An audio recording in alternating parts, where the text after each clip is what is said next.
Good morning, Avenue Christian Church. A snowy hello on a Monday morning. We wanted to give you a quick update, a Monday update of all the great things going on in our student ministry and coming up in the next couple weeks for our 5th to 12th graders.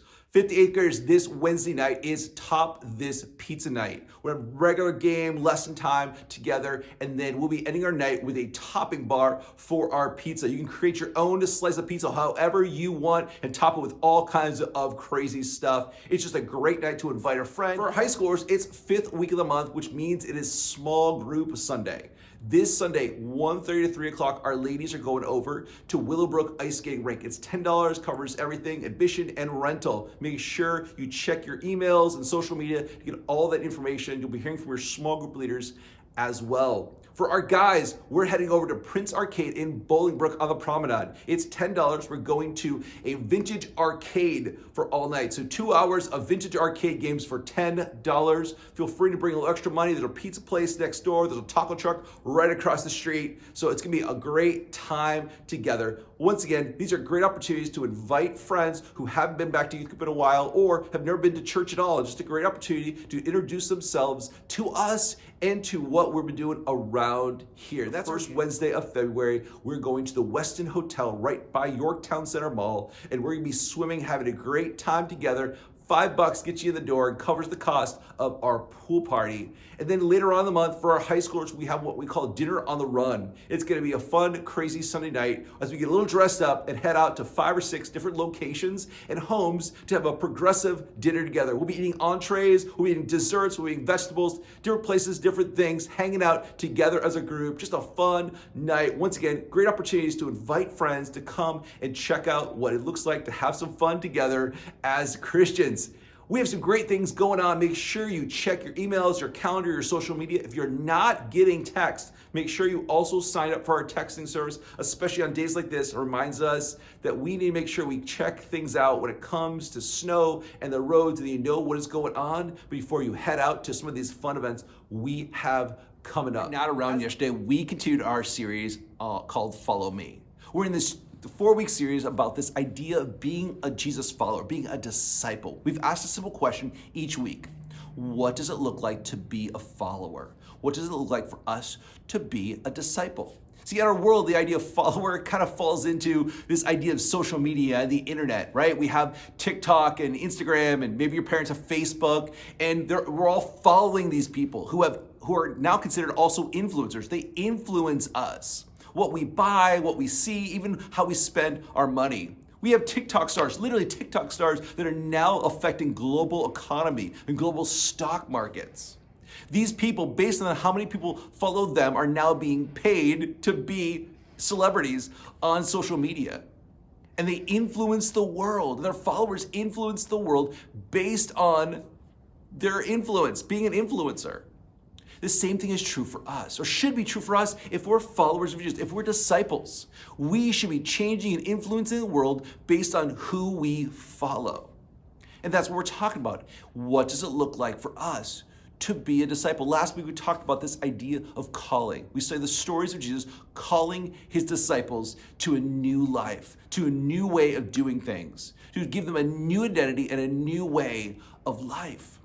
And that's why this week we talked about this idea of cost. We talked about calling, and now we talked about the cost of being a disciple. We looked at Luke chapter 9, Luke chapter 14. If you have a moment, look those verses up. Reread those verses. If you were here last night, if you hadn't read them, look them.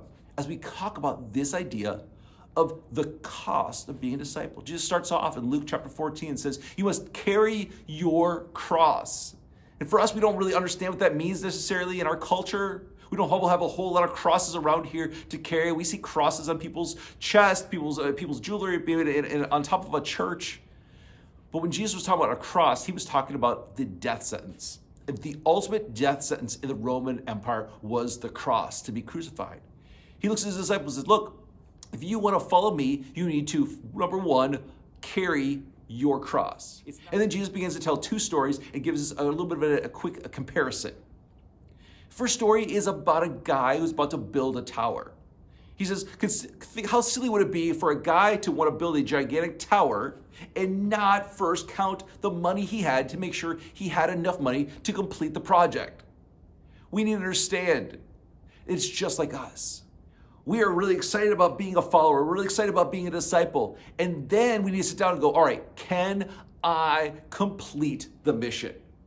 Count the cost, carry the cross, complete the mission. What is it that Jesus laid out for us, and can we live this life to completion? Are we willing to understand each piece and each step of our lives so that we can live a complete mission life that God's given us, and we're called to be his disciples? And then he tells another story about a king.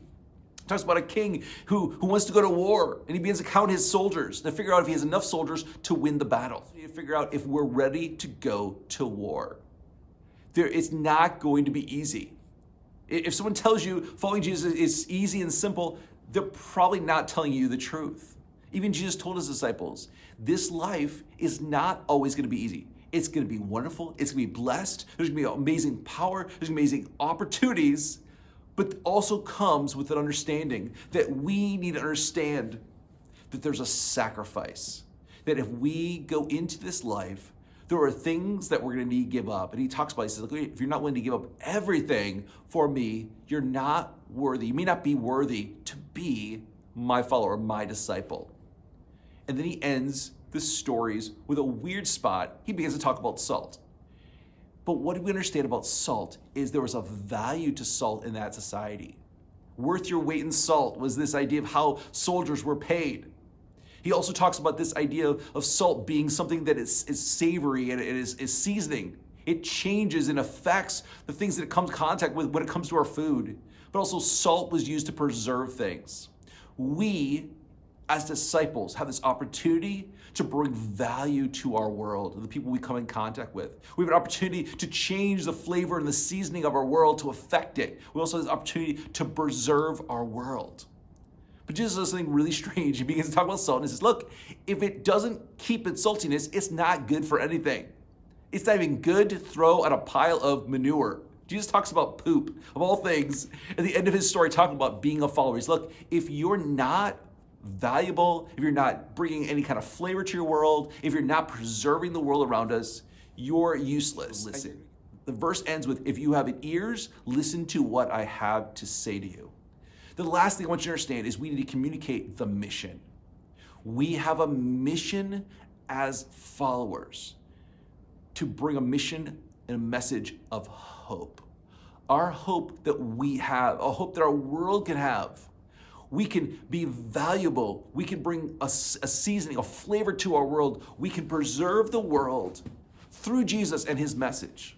We have the opportunity to be followers of Jesus, disciples, ones who walk behind him, that we know and understand his teachings, but also the sacrifice and the hope that he brings.